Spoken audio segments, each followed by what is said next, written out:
the previous video, we learned how to work with the date picker widget and even built a small age calculator together.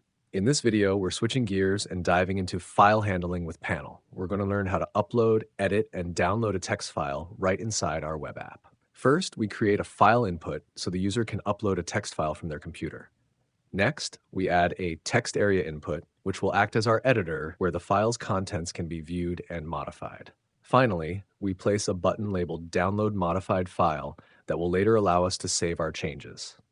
We arrange all of these inside a column layout with a clear title and a short instruction, and then we serve the app so it appears in the browser. If we run this now, we'll see our upload button, the text editor, and the download button neatly stacked on the screen. At this stage, I can choose a file to upload, but nothing really happens yet. The content doesn't show up and the download button doesn't actually save anything. The interface is there, but it's still missing its functionality. So let's give it some life. We add a status message area that will keep us informed about what's happening.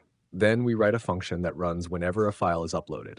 Inside this function, we take the raw file data, decode it into readable text, and place that text directly into our editor. We also update the status message to let the user know that the file has been successfully loaded and is ready to edit. Here, we tell Panel to watch the FileInput widget.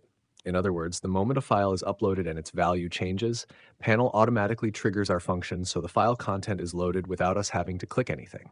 Next, we create another function for our download button. When the user clicks it, we take whatever text is currently in the editor and write it to a new file in our project directory. Once that's done, we update the status message again to confirm that the modified file has been saved. Similarly, we connect the download button to our function so that Panel knows exactly what to do when it is clicked.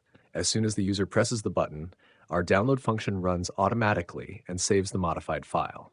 After explaining all of this, let's remember to add the status message to our layout so we can actually see these updates on the screen. Run the app again, and now watch what happens. I upload a text file, and instantly its contents appear inside the text editor. I make a few changes, click the download button, and just like that, a new file is created in our project folder. We can open it and see that our edits have been saved exactly as we wrote them. And that's it. We've just built a simple file upload, edit, and download workflow with Panel. In the next video, we'll keep exploring and learning more about what Panel can do together.